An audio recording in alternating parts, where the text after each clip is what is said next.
वृंदावन में मंदिर की सेवा करते हैं, ठाकुर जी की सेवा यही करते हैं, ठाकुर जी की सेवा यही करते हैं। तभी तो ठाकुर जी की कथा में इतने मस्त हो जाते हैं कि हमारी की तो बात होते ही इन्होंने नजर ही आए। अरे आज बिरज में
बिहारी लाल की जय हो, राधा माधव सरकार की जय हो, कन्हैया लाल की जय हो। इस तरह बंधुओं राधे और हेलो हेलो और कुछ दान श्री भागवत जी के चरणों में आया है। 51 रुपया श्री शोर प्रताप सिंह जुदेव बुंदेला मैनवार, आपकी तरफ से भागवत के श्री चरणों में ये दान आया है। भगवान आपकी हर मनोकामना पूर्ण करे। जय श्री राधे। तत्रारभत गोविंदो रास क्रीड़ा मनोव्रते स्त्री रत्ने रनविता प्रीतेरन्यो बदबाहुहि। बंधुओं, कन्हैया की इतनी अटपटी लीलाएं हैं कि कन्हैया की लीला को समझना कोई साधारण बात नहीं। हर व्यक्ति के बस की बात नहीं है कन्हैया की लीला को समझना। कन्हैया की लीला को जब ब्रह्मा नहीं समझ पाए, इंद्र नहीं समझ पाए, तो हमारी आपकी क्षमता क्या है? हमारी आपकी क्षमता क्या है? क्योंकि कन्हैया का नाम जितना कहने में टेढ़ा है उतनी उनकी लीला टेढ़ी है। राम का नाम जितना कहने में सरल है उतनी उनकी लीला सरल है। और राम ने जो किया है वो हमें करना है, और कृष्ण ने जो किया है वो ना हम कर सकते हैं ना हमें करना है। राम के किए हुए को करो और कृष्ण के कहे हुए को करो। राम कथा करने की कथा है, राम कथा जीवन में उतारने की कथा है, और कृष्ण कथा केवल सुनने की कथा है। कृष्ण कथा को केवल सुनो, राम के चरित्र को उतारो। जब इस तरह से भगवान की लीला को देखा, ब्रह्मा जी चकित हो गए, इंद्र चकित हो गए। अब की बार कामदेव ने सोचा कि एक ऐसा भगवान है जो रति के पति कामदेव हैं। कामदेव ने सोचा एक ऐसा भगवान है, मैं इसको भगवान नहीं मानता, जो हमेशा गोपियों के पीछे रहता है, गोपियों के पीछे घूमता रहता है, कहीं दही मांगता है, कहीं मटकी फोड़ता है, जब देखो जब नारियों में गोपियों में रहता है, गोपियों में ही बना रहता है। इसको मैं भगवान नहीं मानता। जिसमें इतनी रसिकता है कि जब देखो जब गोपियों के साथ, जब देखो जब गोपियों के साथ, जिसमें इतनी रसिकता है वो भगवान कैसे हो सकता है? कामदेव ने मन में सोचा। यहां कन्हैया खड़े खड़े सोच रहे हैं। कामदेव ने सोचा कि मैं तो जब तक इसका निर्णय नहीं कर लूंगा तब तक मैं नहीं समझूंगा कि ये भगवान है। अरे भगवान ने तो पृथ्वी का भार अवतरण करने के लिए अवतार लिया है, पृथ्वी का भार हरण करने के लिए अवतार लिया है। और ये तो जब देखो जब गोपियों में नाचता है, मटकता है, मटकी तोड़ता है, फोड़ता है, माखन मांगता है, ये कोई तरीका है? आश्चर्यचकित हो गए कामदेव। कन्हैया यहां सोच रहे हैं, मुस्कुरा रहे हैं कि कामदेव, इंद्र और ब्रह्मा की तरह तुम भी, तब तो हमारी लीला बहुत अच्छी है, हमारी लीला बहुत अच्छी है कि तुम सब भूल गए हो, पहचान नहीं पा रहे हो। यहां कन्हैया सोच रहे हैं, हे कामदेव, तुम जिनको साधारण नारियां समझ रहे हो, क्या ये साधारण नारियां हैं? जितनी गोपी हैं, ये राम अवतार में जितनी तपस्या की मूर्ति थी, जो बड़ी बड़ी दाढ़ी वाले संत जिन्होंने लाखों वर्षों तक तपस्या की, वो यहाँ गोपियां बन करके आए हुए हैं। क्योंकि राम अवतार में उन्होंने सोचा था, बड़ी बड़ी दाढ़ी वाले संतों ने, कि अगर सीता जी जैसा समय मुझको मिल जाए तो मैं भगवान की सेवा कर लेता। लेकिन उस समय में एक नारी व्रतधारी था। तब हमने वरदान दिया था कि जब मैं कृष्ण बन के आऊंगा तो तुम्हें सबको सेवा का अवसर दूंगा। ये बड़ी बड़ी दाढ़ी वाले संत, ये गोपियां तुम साधारण गोपियां समझ रहे हो, अरे साक्षात तपस्या की मूर्ति है ये। आप विचार करें, गोपी क्या है? गो माने होता है इंद्री, गो माने इंद्री, और पी माने जिसने इंद्रियों को बस में किया हो, उतार लिया हो। गोपी शब्द का भावार्थ देखिए आप, गो माने इंद्री और पी माने जिसने इंद्रियों को बस में किया हो, वो है गोपी। गोपी ना तो स्त्री है ना पुरुष है। पुरुषों का नाम होता है गोपी और स्त्रियों का नाम होता है गोपी। तो गोपी है क्या? भगवान कन्हैया सोच रहे कि कामदेव, मुझे वृंदावन जहां हमने इनकी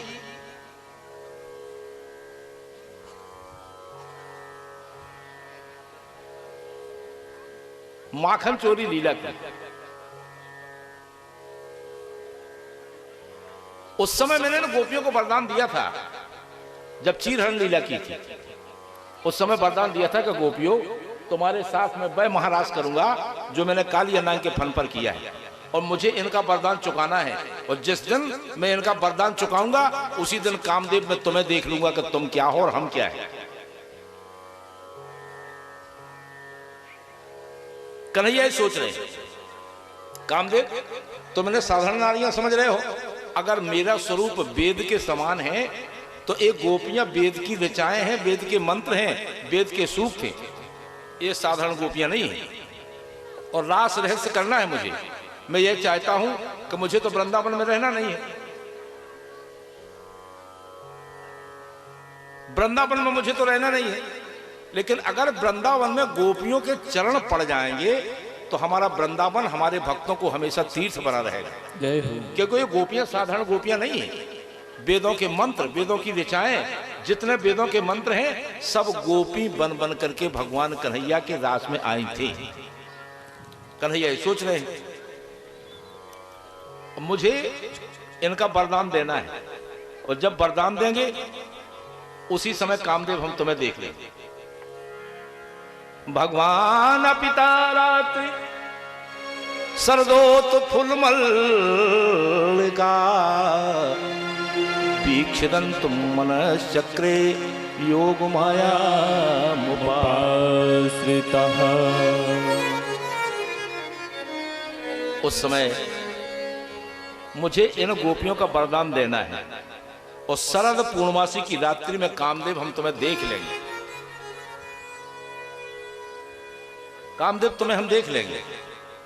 और जैसे बंधु शरद पूर्णमासी की रात्रि आई, चंद्रमा की स्वच्छ चांदनी जब खिली, कन्हैया ने बांसुरी बजाना शुरू की। बांसुरी तो वैसे रोज बजती थी, लेकिन आज बांसुरी ऐसी बज रही है कि बांसुरी नाम ले लेके पुकार रही है, हे गोपियों मेरे पास आओ, हम तुम्हारे लिए मुक्ति देंगे। हे गोपियों मेरे पास आओ, नाम ले लेकर के बांसुरी पुकार रही है। बांसुरी तो रोज बजती थी, लेकिन आज बिल्कुल अलग से बांसुरी बज रही है। हे जीवो मेरे पास आओ, हम तुम्हें मुक्ति प्रदान करेंगे। तो कदम की डारन कुंज कछारन अधरन पे धरतानी, और मुरलिया त्रिभुवन बीच समानी। मुरलिया त्रिभुवन बीच समानी, मुरलिया त्रिभुवन बीच समानी।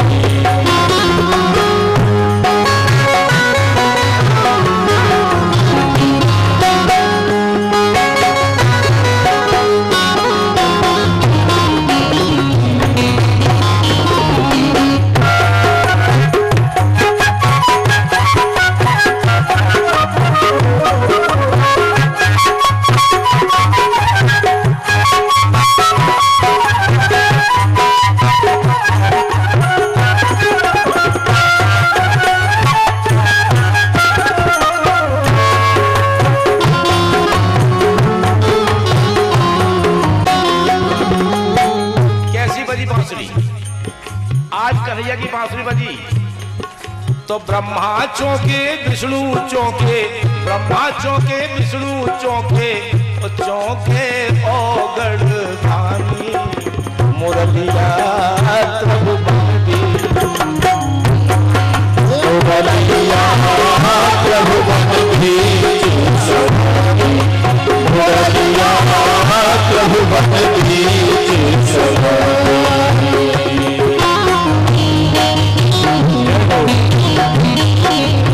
हरि बोल।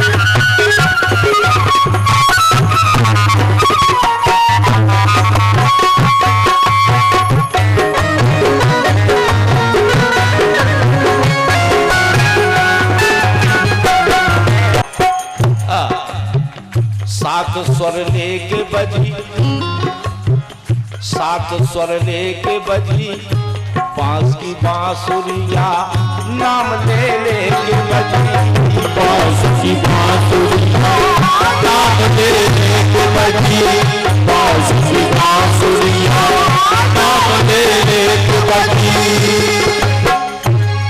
नाम ले लेके बज रही है तो चौके चौके ओ गढ़धानी मुरलिया प्रभु बन बीच समाये, मुरलिया प्रभु बन बीच समाये, मुरलिया प्रभु बन बीच समाये।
जैसे ही बांसुरी बजी, जिस भागना शुरू किया ऐसा राग जगा कि जो गोपी जिस हालत में थी उसी हालत में भागने लगी। कहाँ बज रही है बांसुरी, कहाँ बज रही है बांसुरी, यहाँ तक और मीठे हो कम, यहाँ तक अगर कोई गोपी दूध लगा रही है तो छोड़ के चली गई, कोई पति को भोजन करा रही है तो छोड़ के चली गई, अगर कोई पुत्र को सुला रही है तो सोता हुए छोड़ के चली गई। इस तरह से उमड़ती हुई चली जा रही हैं जैसे समुद्र में मिलने को नदियां चली जाती हैं। लाखों गोपियां, एक एक गोपी के साथ, किसी के साथ 11,000, किसी के साथ 9,000, किसी के साथ 18,000, किसी के साथ 17,000, लाखों गोपियां इस तरह से उमड़ती हुई चली जा रही हैं। एक गोपी ने आवाज सुनी, गोपी ने भागना शुरू किया, उसके पति ने देख लिया, तुम कहां जा रही हो? बोली जहां कन्हैया की बांसुरी बज रही है वहां जा रही है। बोले नहीं तुम नहीं जाओगे, अंदर हो। उस गोपी को अंदर कर दिया, बाहर से दरवाजा बंद कर दिया। एक सखी दौड़ पड़ी धर के कुंजन की गली, पति ने पकड़ लिया एक ना उसकी चली, पति ने पकड़ लिया एक ना उसकी चली, पति ने पकड़ लिया एक ना उसकी चली। आखिर उस गोपी को बंद कर दिया, दरवाजा लगा दिया, ताला लगा दिया, तुम कहीं नहीं जाओगी, अंदर रहो। वो गोपी बोली अपने पति से, अरे शरीर से तो प्रेम है, हमारा शरीर यहीं पड़ा रहेगा, हम रास में चले जाएंगे। और वो गोपी पहुंच भी गई वहां रास में। देखिए आप कैसे गई, देह छोड़ के कफन ओढ़ के, देह छोड़ के कफन ओढ़ के, कान्हा में जा समानी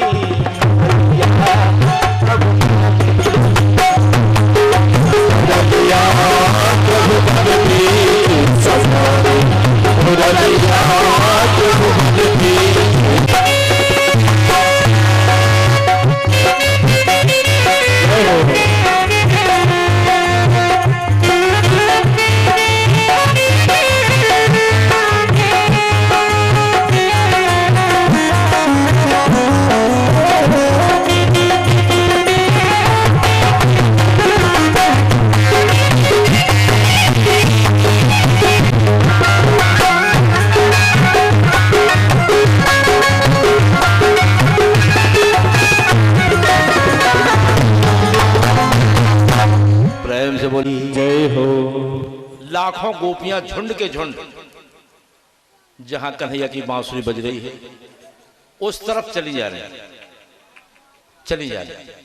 आज बांसुरी से ऐसे लग रहा है जैसे उन गोपियों की शक्ति बिल्कुल किसी ने खींच ली हो। गोपियां तो बिल्कुल शून्य के समान खाली हो गई हैं, शून्य के समान, जैसे किसी ने ताकत ही निकाल दी हो। गोपियां चली जा रही हैं। कन्हैया ने कहा, गोपियों कहां जा रही हो? गोपियों ने ध्यान नहीं किया, जहां मेरे कन्हैया की बांसुरी बज रही है वहीं जा रही है। कन्हैया ने कहा, मैं तो ये खड़ा हूं, मैं तो ये खड़ा हूं। गोपियां बोली, अरे कन्हैया, आज मेरी बांसुरी में इतनी मति खो गई, इतनी मति खो गई कि हम अपने आप को भूल ही गए। हम तो सब कुछ भूल गए, हमारे पास कुछ है ही नहीं है। मैंने ये भी नहीं देख पाया कि बांसुरी यहां बज रही है। हमें तो बांसुरी की आवाज आ रही थी, तो आवाज के साथ ही हम दौड़ते चले जा रहे थे। लेकिन उस समय कन्हैया ने कहा कि गोपियों, यहां तुम अर्धरात्रि में आई हो, रात्रि में तुम आई हो, क्या ये तुम्हारा कर्तव्य है? अपने पतियों को छोड़कर आई हो, अपने पुत्रों को छोड़कर आई हो। अरे जाओ, अपने घर जाओ, अपने पतियों की सेवा करो, पुत्रों की सेवा करो। जिसका यह लोक सुधर जाता है उसका परलोक अपने आप सुधर जाता है। तुम्हें पता है, यह सारी धरती पृथ्वी सती नारियों के बल पर टिकी हुई। तुम यहां क्या करने आई? यहां क्या करने आई? नारियों के लिए अलग से कोई नियम नहीं है, अलग से कोई व्रत नहीं है, अलग से कोई तपस्या नहीं है। लौटकर घर जाओ, अपने पति पुत्रों की सेवा करो। क्यों? एक ही धर्म एक व्रत ने। नारियों के लिए क्या है? एक ही व्रत है, एक ही नियम है, एक ही धर्म है, एक है कुल। एक ही धर्म एक व्रत ने, बचन पति पद पे। एक ही धर्म एक व्रत ने, पति पद पे। एक व्रत ने, काय बचन मन पति पद पे। एक ही एक व्रत ने, काय बचन मन पति पद प्रेमा। एक ही धर्म एक व्रत ने, काय बचन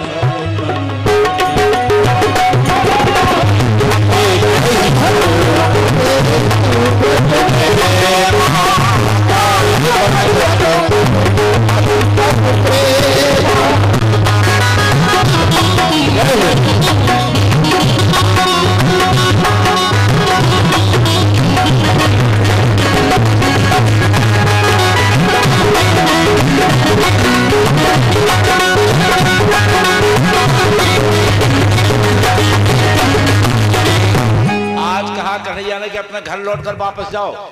तुम्हें पता है जिन नारियों ने अपने सतीत्व की रक्षा की है, जिन नारियों ने अपने पतिव्रत धर्म की रक्षा की है, उन नारियों के लिए तो मैं स्वयं प्रणाम करता हूं।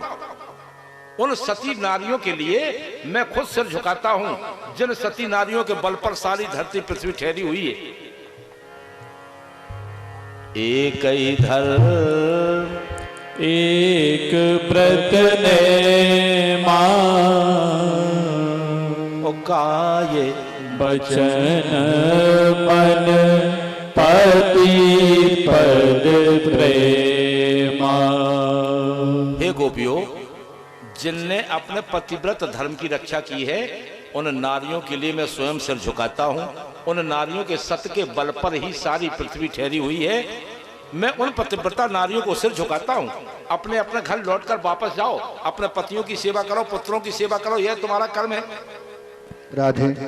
और 101 रुपया श्री गजवेंद्र सिंह जी देव बुंदेला गढ़ी मैनवार, आपकी तरफ से भगवान श्री के चरणों में सप्रेम भेंट हुए। भगवान आपकी हर मनोकामना पूर्ण करे, आपको सुखी रखे। बोले वृंदावन बिहारी लाल की जय। एक सती नारी का चरित्र बतलाते हुए कन्हैया ने कहा, गोपियों, तुम्हें पता है जो पतिव्रत परायण नारियां होती हैं, जो पति परायण नारियां होती हैं, उनके लिए मैं अपना सिर झुकाता। तुम्हें पता है एक नारी पतिव्रत धर्म पालन करती थी। बड़ी सुंदर बात सुनाई है बेटा शांत। एक नारी पतिव्रत धर्म का पालन करती थी, अपने पति को भोजन करा रही थी। गर्मियों का समय था, पंखा हिला रही थी। उसका छोटा सा बालक था, केवल 6 महीने का। छोटा सा बालक घुटनों के बल चलते चलते आंगन में वहां पहुंच गया जहां चूल्हा जल रहा था। चूल्हे में लकड़ी जल रही थी, लेकिन उस मां ने, उस पत्नी ने उस लड़के पर ध्यान नहीं किया। अपने पति को भोजन करा रही है, पंखा हिला रही है, और कुड़ाते कुड़ाते वो बालक घुटनों के बल चलते चलते चूल्हे के पास पहुंच गया, लकड़ी को पकड़ लिया, और लकड़ी में जो आग जल रही थी, लेकिन उस पतिव्रत धर्म की वजह से वो लकड़ी, वो आगी चंदन के समान शीतल हो गई थी। उस बच्चे का कुछ नहीं बिगड़ा था। बोले वृंदावन बिहारी लाल जय हो। इसलिए लौट कर जाओ, अपने पतिव्रत धर्म का पालन करो। यहां क्या कर रहे हैं? गोपियां कहने लगी, कन्हैया घर तो हम जाते हैं, लेकिन हमें एक बात बता दो। एक घर में पति पत्नी दोनों थे, और पति कुछ दिनों के लिए बाहर गया। पति कुछ दिनों के लिए बाहर गया, तो पत्नी से बोला कि तुम एक काम करना, जब तक हम नहीं आते, हमें 6 महीने बाहर काम है, और जब तक हम नहीं आते हैं तब तक तुम एक मिट्टी की मूर्ति बना लो, उसी की सेवा करना, उसी की पूजा करना, उसी को भोग लगाना, और उसके बाद फिर तुम प्रसाद पा लिया करो, भोजन कर लिया करो। तो वो पत्नी 6 महीने तक इस तरह से करती रही, मिट्टी के पति की पूजा करती रही, भोग लगाती थी, उसके बाद वो भोजन कर लेती थी। एक दिन क्या हुआ, वो पति मिट्टी के पति को उठाकर बैठी पूजा करने के लिए। इतने में उसका वास्तविक पति आ गया, और वो दरवाजे पे खड़ा है, कह रहा दरवाजा खोलो। अब कन्हैया एक बात बताओ कि वो पूजा करने बैठी तो वो पति, मिट्टी के पति की पूजा करेगी कि जो वास्तविक पति दरवाजे पे आ गया उसको दरवाजा खोलने जाएगा? कन्हैया बोले, वाह, ये भी कोई बात है। जब उसका वास्तविक पति आ गया, चल जा बेटा, जब उसका वास्तविक पति आ गया तो मिट्टी के पति की पूजा क्यों करेगी? गोपियां बोली, कन्हैया आज तो तुमने अपने मुंह से ही उत्तर दे दिया। मुझे जब पता है कि ऐसे बर को क्या बने, संसार के जो पति हैं वो सब मिट्टी के पति हैं।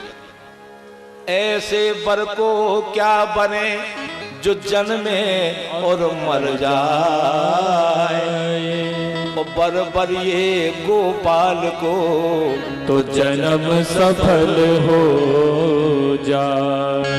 बर बर लो गोपाल को तो जन्म सफल हो जाए। कन्हैया मुझे जब पता है कि संसार के पति सब मिट्टी के पति हैं, कोई ठिकाना है कब लाल साड़ी पहना दे, कब सफेद पहना दे। क्योंकि संसार का पति तो पति होता है, लेकिन आत्मा का पति तो परमात्मा ही होता है। और मुझे जब पता है कि वास्तविक पति तो हमारा कौन है, तो मुझे मिट्टी के पतियों के पास पहुंचा रहे हो पूजा करने के लिए, सेवा करने के लिए। इस बात को समझा था केवल मीराबाई ने। और मीराबाई एक ऐसी भक्त हुई है कि जो देह सहित भगवान में लीन हुई है ठाकुर जी, देह सहित, शरीर के सहित। क्योंकि मीराबाई राणा जोधपुर की राणा की बहू थी, राणा सांगा की बहू थी, जोधपुर के राजा, राजस्थान में पड़ता है। मीराबाई ने कह दिया था कि मेरे तो गिरधर गोपाल दूसरो ना कोई, और जाके सिर मोर मुकुट मेरो पति सोई। असुमन जल सींच सींच प्रेम बेल बोई, और अब तो बेल फैल गई अमृत फल होई, और दध की मथानी बने प्रेम से बिलोई, और माखन सब काट लियो छाछ पिए कोई। मीराबाई से बड़े परेशान थे उनके घर के राजा वगैरह जो थे। क्यों? कि संतन ढंग बैठ बैठ लोग लाज खोई, संतन ढंग बैठ बैठ लोग लाज खोई, और दासी मीरा लाल गिरधर तारो अब मोही। क्योंकि मीराबाई ने सब कुछ त्याग दिया था, पति को भी त्याग दिया, धन दौलत महल सब त्याग दिया। संतों के साथ रहती थी, संतों के साथ गाती थी, बजाती थी, तीर्थों पर जाती थी, कभी जगन्नाथपुरी, कभी वृंदावन, कभी अयोध्या, कभी काशी, कभी बद्रीनाथ, कभी केदारनाथ। संतों के साथ मीरा जाती थी। तो इनके पति को और इनके ससुर को बड़ी चिढ़ होती थी।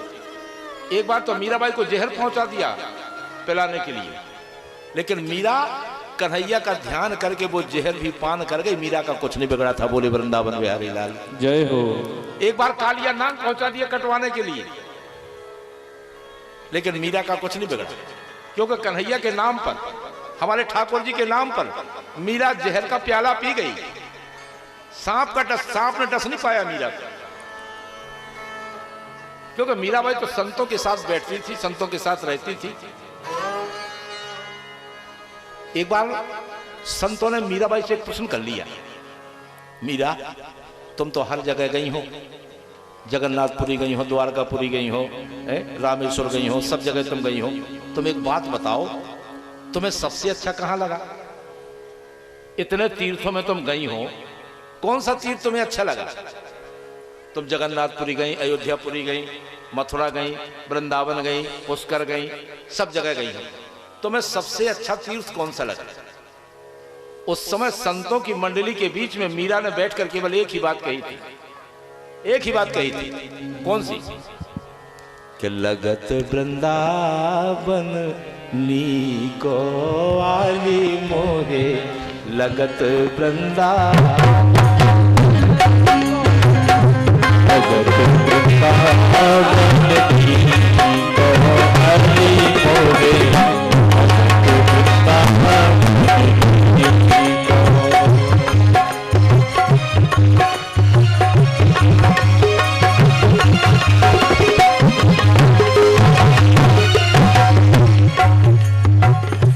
घर घर तुलसी ठाकुर सेवा, घर घर तुलसी ठाकुर सेवा, घर घर तुलसी ठाकुर सेवा, घर घर तुलसी ठाकुर सेवा, और दर्शन गोविंद जी को आगे हो।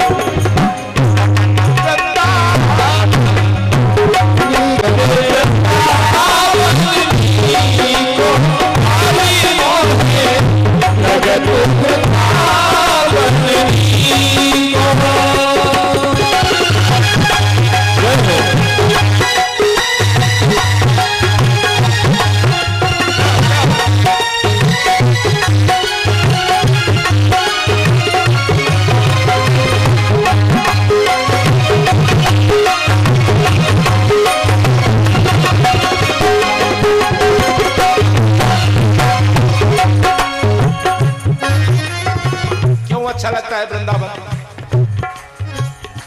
रतन सिंहासन ठाकुर जू विराजे, रतन सिंहासन ठाकुर विराजे, रतन सिंहासन ठाकुर विराजे, रतन सिंहासन ठाकुर जू विराजे और मुकुट धने तुलसी को आई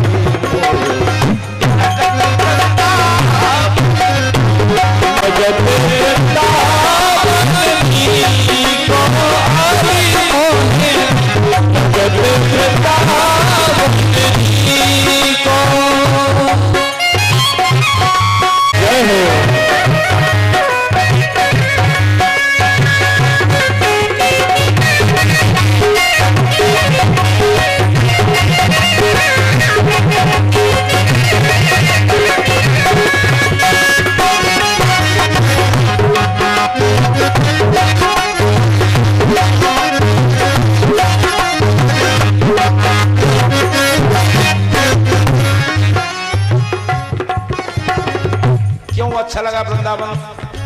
मीरा, क्या होता है वृंदावन में? अष्ट प्रहर धुन नाम कीर्तन, अष्ट प्रहर धुन नाम कीर्तन। वृंदावन में 8 पहर केवल एक ही कीर्तन होता है। अष्ट प्रहर धुन नाम कीर्तन, राधा राधा